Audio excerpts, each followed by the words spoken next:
South Georgia island Atlantic মহাসাগরের সর্বদক্ষিণে ও Antarctica মহাদেশ ঘেঁষা দক্ষিণ গোলার্ধের অত্যন্ত দূরবর্তী একটি দ্বীপ।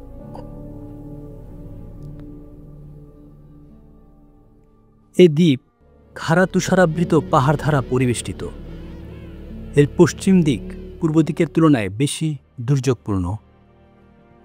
মানুষ নয়, বরং এর আদিবাসী হচ্ছে বিভিন্ন প্রকার সামুদ্রিক সিল, পেঙ্গুইন ও পাখি। সামুদ্রিক প্রাণী রক্ষায় এটিকে একটি স্যাংচুয়ারি বলা যেতে পারে।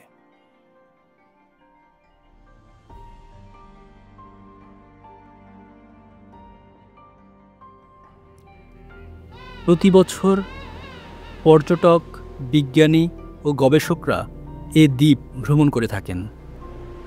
এই আইল্যান্ড ব্রিটিশ সরকারের নিয়ন্ত্রণাধীন রয়েছে। ১৬৭৫ সালে লন্ডন ভিত্তিক এক ফরাসি বণিক সাউথ জর্জিয়া আইল্যান্ড প্রথম দেখেছিলেন বলে দাবি করা হয়। তবে তিনি দ্বীপে অবতরণ করেন নাই। বিখ্যাত ইংলিশ নাবিক জেমস কুক, যিনি নিউজিল্যান্ড ও অস্ট্রেলিয়ার পূর্ব উপকূল সহ প্রশান্ত মহাসাগরের বিশাল অঞ্চলের নিখুঁত মানচিত্র তৈরি করে বিখ্যাত হয়েছিলেন, তিনি ব্রিটিশ নৌবাহিনীর অনুমোদনে তার দ্বিতীয় সমুদ্র অভিযানে বের হন ১৩ই জুলাই ১৭৭২ সালে। উদ্দেশ্য আটলান্টিকের সর্বদক্ষিণে সুবিশাল কোনো নতুন মহাদেশ আছে কিনা তা খুঁজে বের করা। দিনটা ছিল ১৭ই জানুয়ারি ১৭৭৫।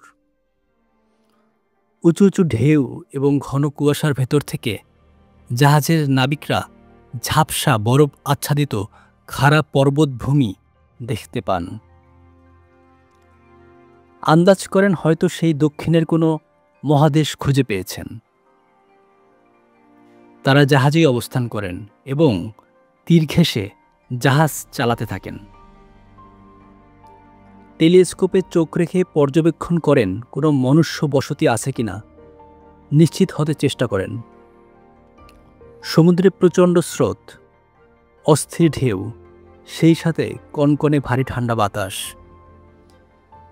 ইতোমধ্যে তারা বুঝতে পারেন এটি কোনো মহাদেশ নয়, এটি একটি দ্বীপ মাত্র। দ্বীপের আংশিক ম্যাপ তৈরি করা হয়, আবহাওয়া নথিভুক্ত করা হয়। দুদিন বাদে পসেশন বেতে জাহাজ নোঙর করে। নৌকা বেয়ে কয়েকজন নাবিক দ্বীপের দিকে অগ্রসর হয়। তারা দ্বীপে পৌঁছে প্রচুর পরিমাণ পেঙ্গুইন ও সামুদ্রিক সিল দেখে অভিভূত হয়ে যান। কোনো মূল্যবান কিছু পাওয়া যায় কিনা খুঁজে বিফল হন। তাঁবু খাটিয়ে ক্যাম্পিং করা যায় কিনা তাও বিবেচনা করেন, কিন্তু পরিবেশ ছিল বরফ শীতল ঠান্ডা, সেই সাথে প্রচণ্ড বাতাস, নেই কোনো গাছপালা। তারা বুঝতে পারেন তাদের জাহাজেই ফিরতে হবে। তারা দ্বীপের তীরে ব্রিটিশ পতাকা স্থাপন করেন। এরপর খাড়া পাহাড়ের গা বেয়ে নামা বিশুদ্ধ পানি সংগ্রহ করে মূল জাহাজের দিকে অগ্রসর হন। প্রথা অনুযায়ী জেমস কুক দ্বীপের নামকরণ করেন ব্রিটেনের রাজা তৃতীয় জর্জের নামানুসারে South Georgia Island. James Cook South Georgia আইল্যান্ডকে এর অপ্রতিরোধ্য রূঢ় প্রকৃতি ও এটিকে বরফ এবং তুষারের ভূমি হিসেবে নথিভুক্ত করেন, যেখানে মানব বসতি স্থাপনের সম্ভাবনা খুব কম বলে উল্লেখ করেন। এরপর তাদের জাহাজ দ্বীপ ত্যাগ করে।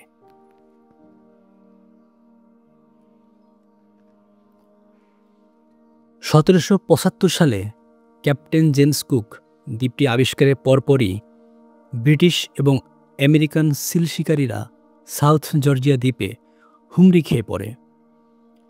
সেই সময়ে সাউথ জর্জিয়ায় সিলের সংখ্যা ছিল প্রচুর। 18 শতকের শেষের দিকে এবং 19 শতকের গোড়ার দিকে এর চাহিদা বৃদ্ধি পায়, যার ফলে তীব্র সিল আহরণ অভিযান শুরু হয়। দ্বীপে সিল শিকারীদের সিল হান্টিং স্টেশন গড়ে ওঠে। শিকারীরা মৌসুমি ভিত্তিকভাবে দ্বীপে গিয়ে জড়ো হতে থাকে। এক মৌসুমে হাজার হাজার প্রাণী হত্যা করা হতো। প্রায়শই মৌসুম শেষে দ্বীপটি প্রায় সিল শূন্য হয়ে যেত। সে সময়ে সিলের চামড়া ফ্যাশন শিল্পে, বিশেষ করে ইউরোপ এবং উত্তর আমেরিকায় অত্যন্ত মূল্যবান ছিল। বিলাসবহুল কোট, টুপি এবং অন্যান্য পোশাক তৈরিতে সিলের চামড়া ব্যবহার করা হতো। সিল থেকে প্রাপ্ত তেল প্রদীপের জ্বালানি হিসেবে ব্যবহার হতো। বাণিজ্যিক সিল শিকার এতটাই তীব্র ছিল যে 19 শতাব্দীর মাঝামাঝি সময়ে দক্ষিণ জর্জিয়ায় সিলের সংখ্যা প্রায় নিশ্চিহ্ন হয়ে গিয়েছিল, যার ফলে সিলের চামড়া নির্ভর শিল্প ক্ষতিগ্রস্ত হয়। 20 শতকের গোড়ার দিকে শুরু হয় তিমি আহরণ। অচিরেই সাউথ জর্জিয়া আইল্যান্ড তিমি শিকারের জন্য বিশ্বব্যাপী পরিচিত হয়ে ওঠে। নির্জন দ্বীপের চারপাশে প্রচুর তিমির আনাগোনার পথ সহজেই তিমি শিকারীদের আকৃষ্ট করে। 1904 সাল নাগাদ প্রথম এই দ্বীপে তিমি শিকারীদের বন্দর স্থাপিত হয়, যার নাম ওয়েলিং স্টেশন। তিমি শিকারের অন্যতম প্রধান কারণ ছিল তিমির মূল্যবান তেল আহরণ করা। সিলের তেলের মতো তিমির তেলও প্রদীপ জ্বালাতে ব্যবহার হতো। এছাড়া শিল্প প্রতিষ্ঠানের যন্ত্রাংশ তৈলাক্তকরণে, প্রসাধনী তৈরি, এমনকি বিস্ফোরক উৎপাদনে তিমির তেল ব্যবহার হতো। অতিরিক্ত তিমি আহরণ একসময় বিশ্বব্যাপী উদ্বেগ তৈরি করে। ইতোমধ্যে পেট্রোলিয়াম আবিষ্কার হয়। দ্বিতীয় বিশ্বযুদ্ধের পরে তিমির তেলের চাহিদা হ্রাস পেতে শুরু করে।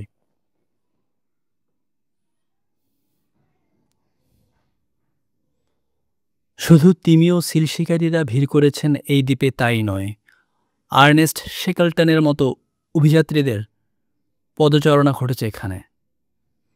আগেই বলেছি, দ্বীপটি ব্রিটিশদের নিয়ন্ত্রণে রয়েছে। কোনো ওয়েলিং বা সিলিং স্টেশনের কার্যক্রম আর চলমান নেই। এই দ্বীপকে ফাঁকাই বলা চলে।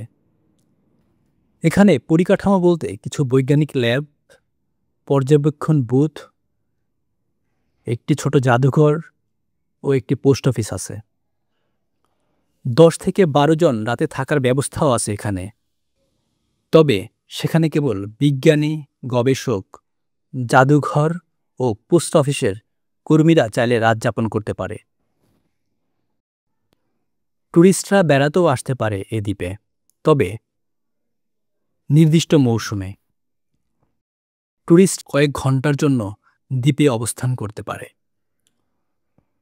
ট্যুরিস্টদের জন্য দ্বীপে কোনো হোটেল, রেস্টুরেন্ট, দোকান, ইন্টারনেট সেবা নেই। রাতে দ্বীপে অবস্থানের কোনো সুযোগও নেই।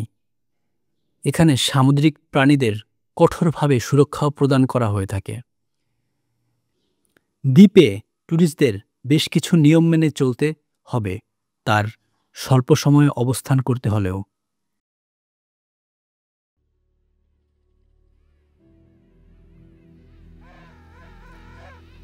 সাউথ জর্জিয়া আইল্যান্ডে বেড়াতে আসা একজন পর্যটক এখানকার সামুদ্রিক প্রাণীর প্রাচুর্য দেখে অভূতপূর্ব আনন্দ পেতে পারেন।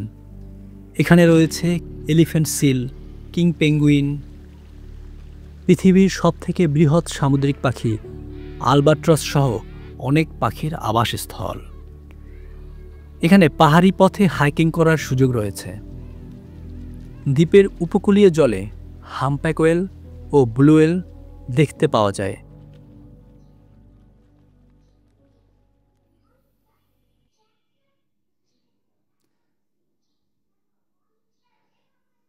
ছোট জাদুঘরে এই দ্বীপের ইতিহাস সম্পর্কিত তথ্য জানা যায়।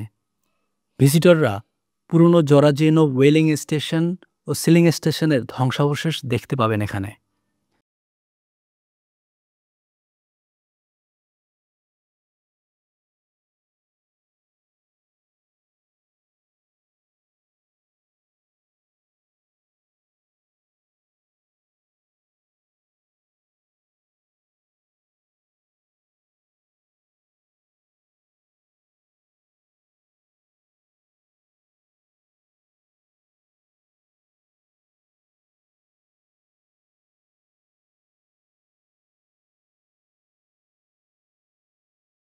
ভিজিটররা দেখতে পাবেন গ্রেট ভিকেন সিমেট্রি, যেখানে আর্নেস্ট শেকলটনের কবর রয়েছে। ভিডিওটি আর্নেস্ট শেকলটনের ঘটনা দিয়ে শেষ করব।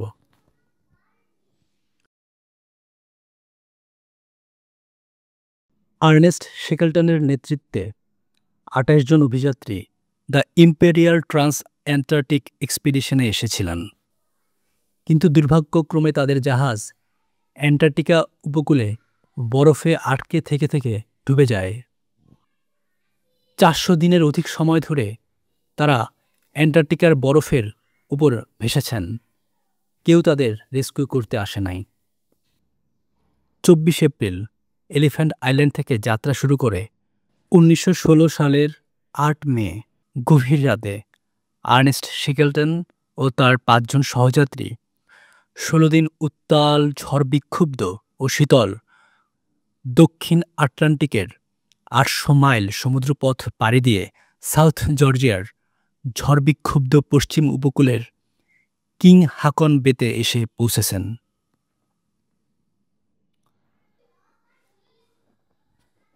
তারা এসেছেন মূল জাহাজ ডুবে যাওয়ার পরে জেমস কেয়ার্ড নামে একটি ছোট লাইফ বোটে করে। নিজেদের সাথে থাকা অসম্পূর্ণ ম্যাপ দেখে অভিযাত্রীরা আবিষ্কার করেন তারা দ্বীপের ভুল অংশে এসে পৌঁছেছেন। এই পশ্চিম উপকূল জুড়ে কোনো ওয়েলিং বা সিলিং স্টেশন নেই কোনো জনবসতি। দ্বীপের পূর্ব উপকূলে যেতে হলে সম্মুখের দাঁড়িয়ে থাকা বরফাবৃত হিমশীতল খাড়া পাহাড় ডিঙিয়ে যেতে হবে, অথবা লাইফবোট নিয়ে দ্বীপের উপকূল ধরে চলতে চলতে বিপরীত দিকে যেতে হবে। প্রথমত, কারো পাহাড়ে চড়ার পূর্ব অভিজ্ঞতা নেই। দ্বিতীয়ত, সমুদ্রে দীর্ঘ যাত্রায় ছোট লাইফবোটটি নাজুক হয়ে গেছে। দ্বীপের চারপাশের প্রচণ্ড স্রোতে কতক্ষণ টিকে থাকতে পারবে সেটা ভাবনার বিষয়। তৃতীয়ত, ফের সমুদ্রে নামার মনোবলও কারো নেই। সিদ্ধান্ত হয় তারা পাহাড় ডিঙিয়ে যাবেন। পুরো দল সমুদ্রের তীরে কিছুক্ষণ জিরিয়ে নেয়। তাদের সাথে রয়েছে একটি সাধারণ কুঠার, যা পাহাড়ে ওঠার উপযোগী নয়, ৫০ ফিটের মতো দড়ি, একটি চুলা ও কিছু শুকনো খাবার। রাত তখন ৩টা। তারা তুষারে ঢাকা পাহাড়ে চড়তে শুরু করেন। সাথে থাকা কুঠার দিয়ে বরফ কেটে কেটে ধাপ তৈরি করে তারা উপরে উঠতে থাকেন। কেউ যাতে পিচ্ছিল হয়ে পড়ে না যায়, সবাই পরস্পরকে দড়ি দিয়ে বেঁধে নেয়। ভোর পেরিয়ে সকাল, তারা ৪৫০০ ফিট উপরে উঠে পড়েন। চারপাশ মেঘে ঢাকা। তদুপরি তাদের দ্রুত পা চালাতে হয়। হাইকিংয়ের এক পর্যায়ে পাহাড়ি ঢাল বেয়ে পিচ্ছিল কেটে মুহূর্তের মধ্যে প্রায় ৯০০ ফুট নিচে পড়ে যান তারা। কয়েকজন গুরুতর আহতও হন, কিন্তু থেমে থাকার সুযোগ নেই। তীব্র ঠান্ডায় কিরিয়ান ও ফরচুনা গ্লাসিয়ার অতিক্রম করেন, তাপমাত্রা ০ নিচে, সেই সাথে হিমশীতল বাতাস। তাদের সাথে থাকা ম্যাপে দ্বীপের ভেতরের মানচিত্র সম্পূর্ণ নয়। ভুল পথে তারা পজেশন বের দিকে অগ্রসর হন, আবার ফিরেও আসেন। বেলা গড়িয়ে যায়। তারা যথাসাধ্য নিজেদের মনোবল ধরে রাখায় সচেষ্ট থাকেন। মাঝে মাঝে ছোট্ট চুলায় খাবার ও পানি গরম করে নিজেদের সতেজ করে নেন। কথিত আছে অভিযাত্রীরা 5 মিনিট বিশ্রাম নিয়েছেন। শেকলটন 30 মিনিট হয়ে গিয়েছে বলে তাদের উঠিয়ে দিয়েছে। আবারও হাইকিং শুরু করতে হয়েছে। এভাবে 36 ঘন্টা পেরিয়ে যায়। দিন গড়িয়ে রাত নামে। মাঝরাতে পূর্ব উপকূলের স্ট্রমনেস ওয়েলিং স্টেশনে এসে পৌঁছায় অভিযাত্রীদের দল।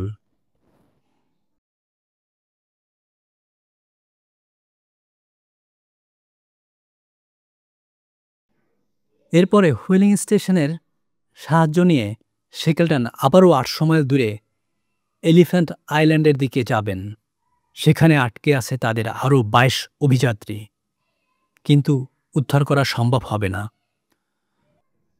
বরফে আটকে যাওয়ার সম্ভাবনা দেখে জাহাজ আর্জেন্টিনা ফিরে যায়। উরুগুয়ে সরকারের সাহায্য নিয়ে দ্বিতীয় প্রচেষ্টাও বিফল হয়। প্রচণ্ড ঝড়ের সম্মুখীন হয়ে ফিরে আসতে হয়। তৃতীয় প্রচেষ্টাও বিফল। চতুর্থতম প্রচেষ্টায় একই বছরের আগস্ট মাসে 22 জন অভিযাত্রীকে উদ্ধার করা সম্ভব হয়।